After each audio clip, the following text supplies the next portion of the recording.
My father passed away, leaving behind some belongings that I thought of sharing with my husband. However, the response I received from him left me in disbelief.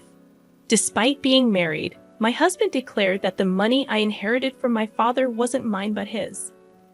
I'm a 32-year-old female, and my relationship with Benjamin began during my third year of college. My first boyfriend, Charles, was financially irresponsible, spending recklessly on alcohol even though he still received an allowance from his parents. After enduring 6 months of frustration with Charles, I ended the relationship. The contrast was stark when I met Benjamin, an accountant with a calculated and intelligent demeanor. Although he did the bare minimum in terms of taking me out and buying gifts during our college days, I appreciated the attention. Benjamin and I started dating right after college, and our relationship progressed quickly. He was good-looking, charismatic, and I considered myself fortunate to have him.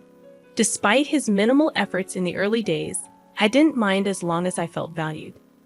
Our marriage happened when I was 26, and we were in a long-distance relationship at the time.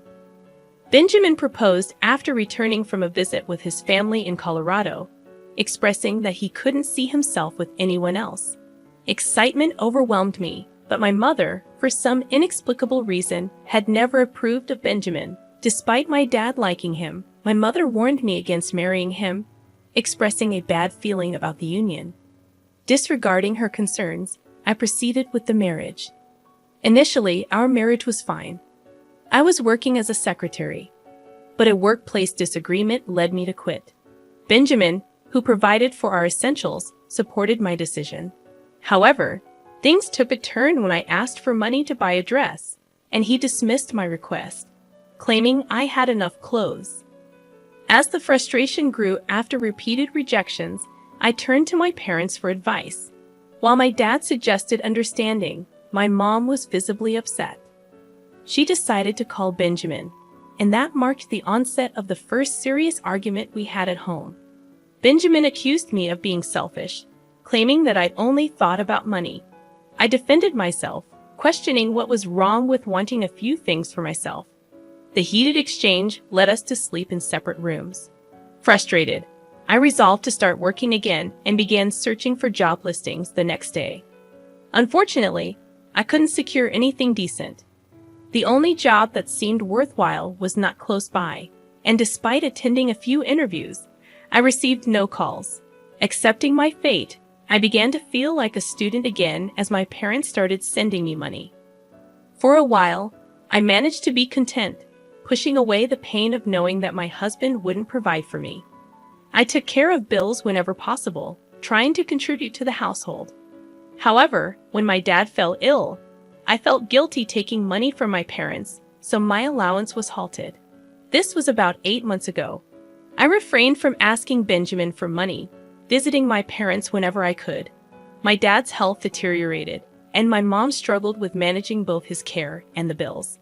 I suggested staying over since I was unemployed, but Benjamin objected, fearing it would cause problems in our marriage. In desperation, I found a solution through a friend, Julie. 4 months ago, I lent her some money from my father, and she started a multi-purpose business. Handling the finances, I also received a reasonable portion of the monthly earnings, contributing to my dad's treatment. Whether Benjamin knows about this, I'm uncertain as I didn't inform him. At this point, all I want is for my dad to recover. In an update, I shared the difficulty of overcoming my father's recent death. He passed away over 3 weeks ago, and I was devastated. My mom came to stay with me, and even Benjamin, whom I thought had become emotionless, showed sympathy and care. He comforted my mom, often going above and beyond to get whatever we needed. This sparked a renewed faith in my marriage, suggesting that perhaps Benjamin had reasons for his previous behavior. As unbelievable as it may sound, my mom moved out a week ago. Later on, I accompanied my mom, and my dad's lawyer visited. That's when I learned about the thousands of dollars my dad had kept for me. Apparently, he had set aside the money after hearing my complaints about my husband, wanting to ensure I had a comfortable life. Mom received a substantial share as well. Before leaving my house, my mom advised me to keep this information from Benjamin. It puzzled me because I thought she was starting to like him, but I suppose I'll never truly understand. Considering expanding my business with Julie, I discussed the idea with her when I got home. She was enthusiastic, but suggested waiting a while since the complex was relatively new. Another notable event was my husband asking me out on a date upon returning home. Initially, I thought he was joking, as Benjamin rarely engaged in humor, especially since we got married. It turned out to be a pleasant change, and we enjoyed our dinner. Post-dinner talks centered around how my mom and I were coping. Benjamin inquired about my mom's well-being, and I assured him that my dad had taken care to ensure her comfort before his passing. That's when he found out about the money my dad had left me in his will. While I didn't disclose the amount, I saw no reason to hide the fact that my father had left me an inheritance. I spoke to my mom yesterday and shared details about my date with Benjamin. She was shocked, not surprising given the circumstances. She reasoned that his extra care was due to my dad's passing. However, when I mentioned that Benjamin knew about the money left for me, she expressed suspicion. She insisted that Benjamin was after the money my dad left and accused me of being naive. We ended up in a heated argument, with her claiming that Benjamin loved his money more than me. I defended my husband, attributing her dislike for him to her unfounded suspicions. After the phone call, I was in such a bad mood that even Benjamin noticed. When I told him about the argument, he laughed it off, stating that I would never take the money given to me. Before I could exhale in relief, he dropped a bombshell, saying that everything I had was his since we were married. He gave me a casual kiss on the cheek and fell asleep, leaving me restless and confused. Now, he wants to discuss the money, jokingly offering free advice on how not to spend it all. As my husband left the house, promising to see me in the evening, the dread I felt from the previous night intensified. I began to realize that my mom might have been onto something, and I should have heeded her advice to keep my mouth shut. The notion that his is mine because we're married was nothing but nonsense. While I acknowledge my mistake in sharing everything with Benjamin, it's a blunder I won't repeat. Update number 2. My dad left money behind, and it turns out Benjamin was truly after it. How did everyone else see this but me? Even Julie figured it out when I confided in her 2 weeks ago.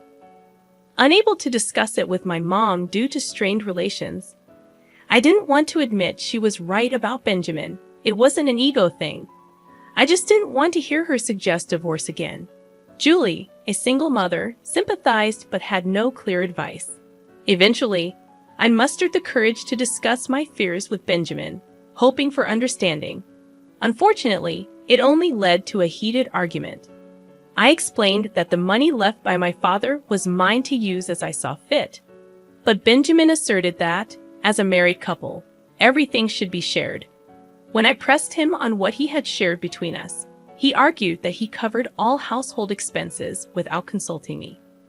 I countered that it was his responsibility, and he could have communicated if he needed money. In his eyes, I became the villain, and he ominously warned me of regret. The situation worsened as Benjamin stopped eating at home, dismissing my cooking, and presented me with bills to pay. When I resisted, he threatened not to take responsibility for the consequences. I refused to sleep with him, and 3 days ago, our power was cut off. Benjamin was absent, leaving me bewildered. Desperate, I called him, offering to contribute to the bills. He returned the next morning, and I handed him the money, having stayed with my mom. I confided in Julie, shocked at Benjamin's pettiness. Julie advised me to give him whatever he wanted for the sake of peace in the household. There was a clause, though, leaving me wondering if she subtly suggested filing for divorce. Yesterday, when I asked Benjamin for money for groceries, he refused, claiming I had the means to go to the supermarket. Another fight ensued on the spot. I confronted Benjamin, telling him he was being unreasonable and petty. In response, he accused me of selfishness, claiming I couldn't see what he had done for me all this time. After a moment of silence, I devised a plan. I informed Benjamin that I would act irresponsibly and selfishly, as he alleged I was, until he ceased his behavior. The next morning, Benjamin questioned why I hadn't ironed his work shirts. I replied that they weren't mine, and he had hands to do it himself. He laughed, called me wicked, and decided to go to the laundromat. My heart broke as he left the house. Eventually, I sought solace in my mother, sharing everything with her. As I suspected, she concluded that my marriage was falling apart and suggested filing for divorce. I stayed with her, crying my eyes out. I recently spoke with Benjamin, informing him that I wasn't feeling well and needed to stay with my mother temporarily. In response, he threatened divorce, claiming no use for a selfish wife, demanding I return home ASAP. Despite the white lie, I wonder if my actions were wrong. With both Benjamin and my mom seemingly in agreement, is this truly the end of my marriage? I'm at a loss for what to do. Update number 3. I decided to file for divorce before heading home. When I showed Benjamin the divorce papers, he seemed shocked. He insisted that divorce was just a threat, and he didn't really want it. Despite my skepticism, he begged me not to proceed with the divorce. After much contemplation, I agreed to give our marriage another chance. However, I made it clear that we needed to talk and set some terms. After a few days, Benjamin finally agreed to a discussion. I told him to resume paying bills and eating at home, and I committed to taking care of the house. I also informed him that I wouldn't ask for money unless it was for groceries or mutual benefits. Despite my reservations, I was willing to make it work. Benjamin claimed he was fine with the agreement, and I moved back into our bedroom.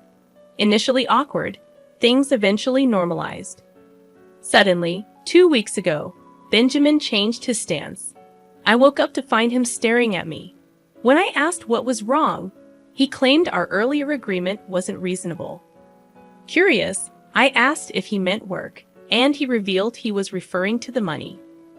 Benjamin finally disclosed that he was aware of my business, but refrained from mentioning it because I stopped bothering him with trivial requests. He emphasized that he couldn't be the sole contributor to bills now that I had a source of income and likely more money than he did. Surprisingly, it made sense to me.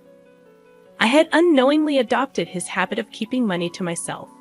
We agreed to split the bills 50-50, and things returned to normal. 3 days ago, Julie informed me about a workplace accident and a fire in the Eastern Complex. After calculating the costs, I realized I needed a significant sum of money to cover damages and hospital bills for injured employees. Julie, dealing with her own responsibilities, couldn't offer much help. Despite my initial decision to handle it alone, Benjamin confronted me after dinner, revealing he needed money to pay off a loan he had applied for years ago. Still reeling from the calculations, I told Benjamin it wasn't a good time. He insisted, talking about more money, but my focus was on the damages. I asked for time to think, retreated to lie down, and Benjamin followed me into the bedroom. When I explained the situation, he told me to forget about the complex and give him the money urgently.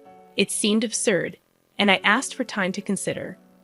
The next morning, Benjamin accused me of being selfish again. I pleaded for more time, but he claimed he had offered a solution I refused. I contemplated paying off his loan and covering damages. That would hinder my plans to start something new. Julie suggested paying her back gradually, but Benjamin threatened divorce again. He disclosed taking out a loan to help his brother and revealed his own debt, stemming from funds borrowed to buy our current house. Shocked, I decided to prioritize Benjamin and help him, putting the business on hold. Update number 4. I'm now divorced. It took time, but I discovered Benjamin had lied about his brother's situation. On a whim, I called John, Benjamin's brother, offering help. Confused, John didn't even recognize the caller. It turned out that Benjamin had deceived me. When I inquired about the real situation, Benjamin confessed that he had lost his job early in the year and was relying on a loan that was almost depleted. With almost no income, he needed to repay the loan in a few months. It was disheartening to witness Benjamin speak, and for the first time, I saw a defeated look on his face. When I questioned why he hadn't trusted me enough to share the truth, he claimed it wasn't necessary for me to know the details. Concerned about our financial situation, I suggested downsizing to a smaller home, but Benjamin reacted angrily. He questioned why I found it difficult to give him money to cover his debt when he had taken care of me for so many years. I found his statement amusing because even in the early stages of our marriage, I had taken care of myself. I dressed and bought necessities, paying bills after my parents began sending me money monthly.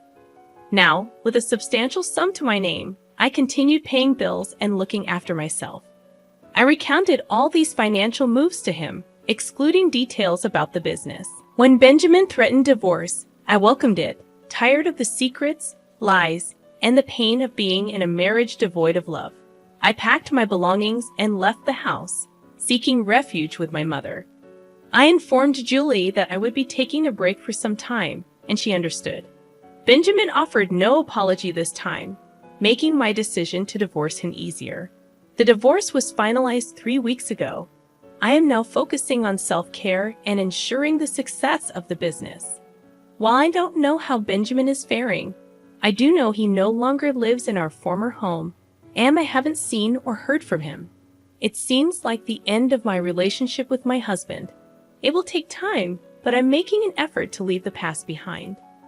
As we conclude this story, we learn that the narrator has reached a breaking point with Benjamin, deciding to cut ties and prioritize her own well-being. The audience is encouraged to share their thoughts on the story and any similar experiences in the comments section. The narrator's journey involves moving on from a toxic relationship and focusing on personal and professional growth.